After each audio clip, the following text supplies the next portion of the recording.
Grade 10, welcome to a new video. In today's video, I'm gonna discuss with you unit number 11, genetically modified organism, जिन्हें हम briefly GMOs भी कहते हैं. Our today's task is comprehension. In comprehension, we have 7 questions. Let's start from question number 1. Our question number 1 is, what is gene and genetics? Gene और genetic क्या है? Gene is सब unit of DNA. सब unit कहते हैं झिल्ली इकाई को. डीएनए का झिल्ली इकाई है जीन. The information database of any organism that is contain inside the cell nucleus. Cell nucleus यानी कि खुलिया के मरकज में पाए जाने वाली उसकी information database. Genes transmit character traits of parents to their offspring. यानी कि जीन्स से हमारे पेरेंट्स के, हमारे वालिदैन के जो कैरेक्टरिस्टिक्स ट्रेट्स होती हैं, जो किरदार की खसूसियात होती हैं, वो मुंतकिल होती हैं उनके बच्चों में. Now what is genetic? Genetics is the study of gene. यानी कि ये मुताला है किसका? जीन्स का. जेनेटिक वेरिएशन का, जीनियाती तब्दीली का. And heredity in living organism, और वरासत का जो जानदार अजसाम में होती हैं. It is generally consider a field of biology. यानी कि ये बायोलॉजी की एक फील्ड है, ये उसका एक शोबा है. Question number 2, why is the discovery of gene called a game changer in biological sciences. यानी कि बायोलॉजिकल साइंसेस में ये क्यों गेम चेंजर कहा जाता है जीन की दरियाफ्त को? The discovery of gene is called a game changer in biological sciences because it led to the development of genetic and the process of genetic engineering. जी बच्चों, जब जीन्स दरियाफ्त हुए, जब वो डिस्कवर हुए, उसके बाद ज़ाहिर है उसकी फिर आगे मज़ीद रिसर्च हुई, और उस रिसर्च से आगे फिर जेनेटिक इंजीनियरिंग यानी कि जीनियाती जो तब्दीली का जो अमल किया जाता है उसमें भी डेवलपमेंट हुई. It has enabled the scientists to transfer the genes of one organism to another to produce another organism. यानी कि एक ऑर्गेनिज्म से उसका जीन लेकर दूसरे में मुंतकिल किया जाता है, और फिर उससे एक नया ऑर्गेनिज्म प्रोड्यूस किया जाता है. ऑर्गेनिज्म यानी कि जानदार. The genetically modified organism can resist diseases and produce large yield. यानी कि जो जीनियाती तौर पर तब्दील शुदा ऑर्गेनिज्म होते हैं उनमें ये क्वालिटी हो जाती है कि वो बीमारियों से मज़ामत कर सकते हैं, और वो प्रोड्यूस लार्जर यील्ड, ज़्यादा पैदावार दे सकते हैं. Question number 3, what is genetic engineering? यानी कि जीनियाती तब्दीली है क्या? What role does genetic engineering play in producing genetically modified organism? और जीनियाती तब्दीली क्या किरदार अदा कर रहा है तरमीम शुदा, जीनियाती तौर पर तरमीम शुदा ऑर्गेनिज्म को प्रोड्यूस करने में, पैदा करने में? Answer: genetic engineering is the process of manipulation of an organism's gene directly by transplanting DNA from other organism in its cell. जी, जीनियाती तौर पर तरमीम शुदा जो मतलब जीनियाती तब्दीली की जाती है, वो एक प्रोसेस है, एक अमल है. कौन सा अमल है? जिसमें मुंतकिल किया जाता है किसी भी जानदार का जीन बराह रास्त दूसरे जानदार के सेल में. यानी कि अब डीएनए जो है वो दूसरे जानदार के सेल में ट्रांसप्लांट किया जाता है, उसमें डाला जाता है, जिससे एक नया ऑर्गेनिज्म वजूद में आता है. The genetic engineers and scientists try to modify organisms genetically to get desired traits, such as better resistance to diseases and production of larger yield.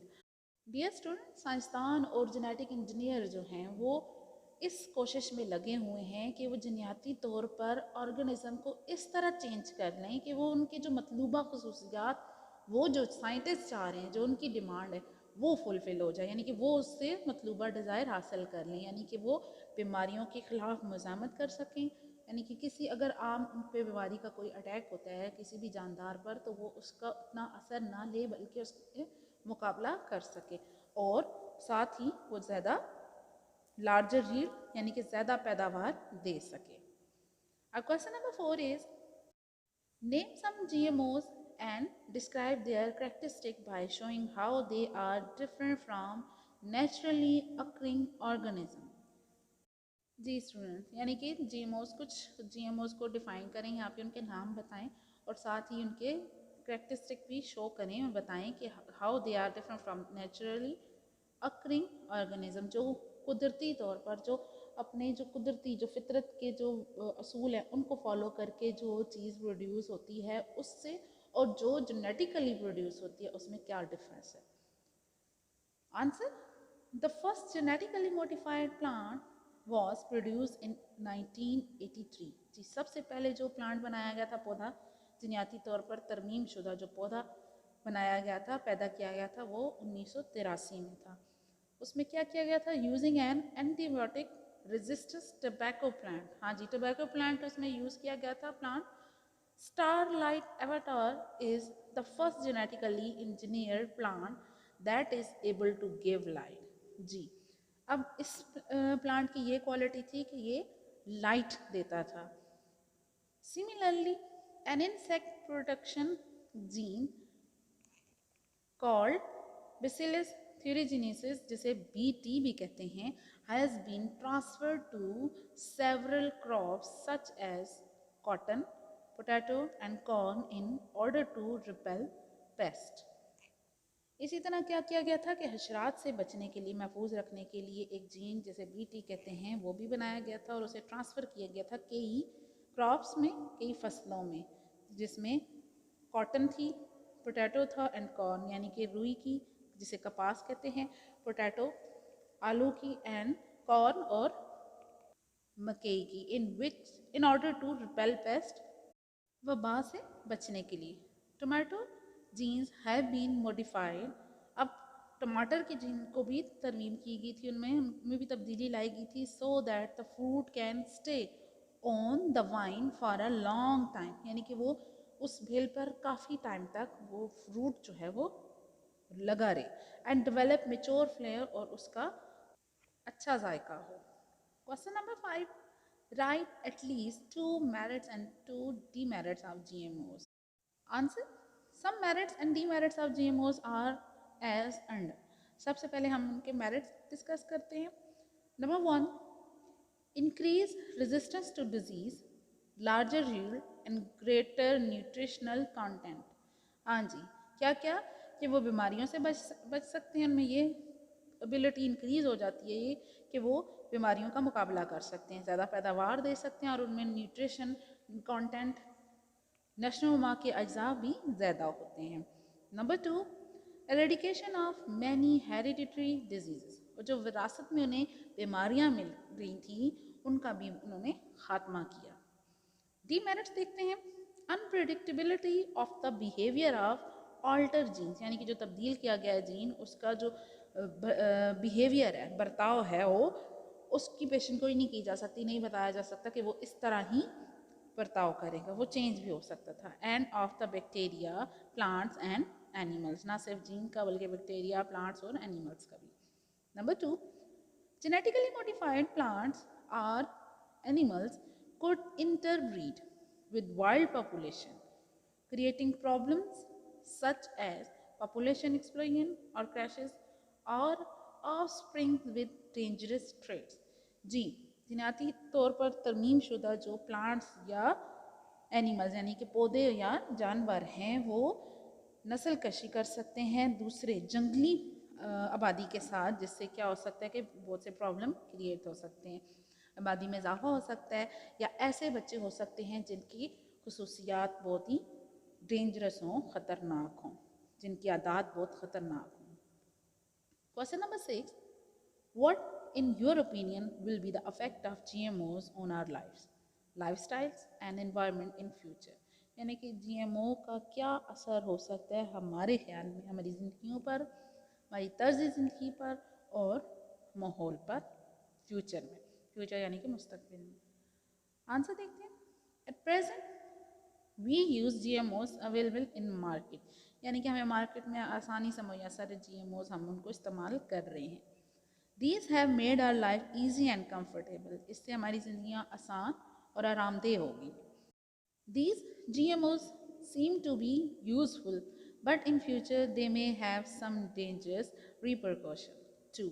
यानी कि ये हमें अभी मुफीद तो लग रही हैं, लेकिन हो सकता है माजी में ये हमें क्या इनके ख़तरनाक असरात भी हों.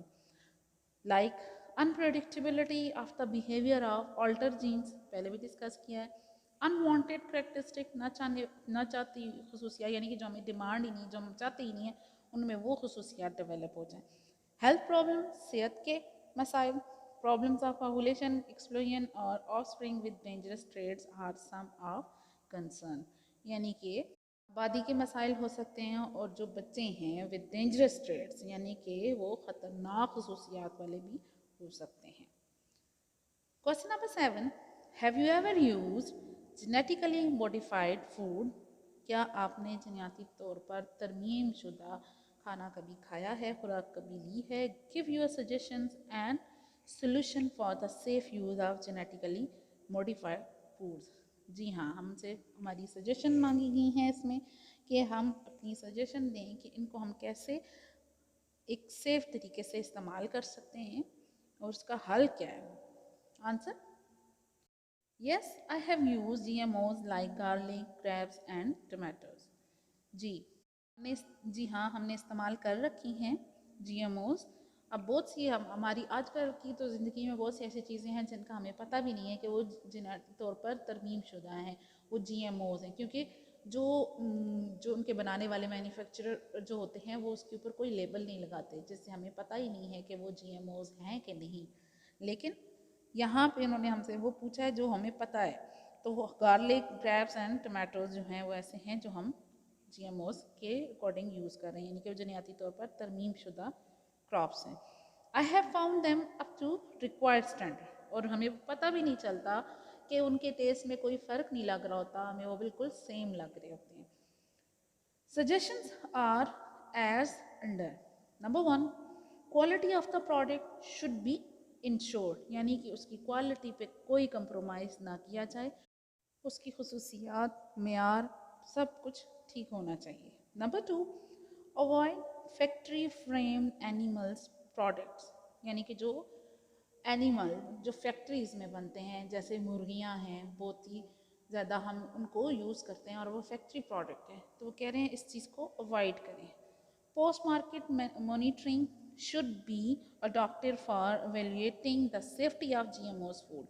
अब जो GMOs फूड बनते हैं तो उसके लिए कोई मॉनिटरिंग टीम होनी चाहिए जो उसको चेक करे कि आया कि वो अकॉर्डिंग टू द डिमांड हैं कि नहीं, उनमें हेल्थ इशू तो कोई नहीं है, उनको हर लिहाज से चेक किया जाए. उनको मार्केट में लाने से पहले उसकी पूरी प्रॉपर एक एवेल्यूएशन, एक पड़ताल, एक जांच पड़ताल होनी चाहिए. Okay student, these are the questions of unit number 11. Do memorize all these questions and also do their written practice. See you in my next video. Till then, goodbye.